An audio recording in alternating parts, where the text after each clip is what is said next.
Okay, today we are going to change the water filter on our Samsung refrigerator.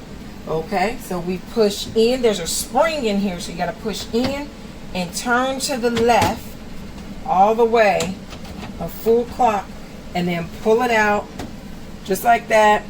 Put the new one in. Make sure you use a Samsung filter when you go to replace this, otherwise your warranty is void. Okay, so here we go. Make sure everything is lined up. We're going to push in and twist back to the right, just like that. Okay, then come over here, find ice maker in order to make this red filter button go off. We'll press and hold for 3 seconds. And voila, the filter is reset for another 6 months.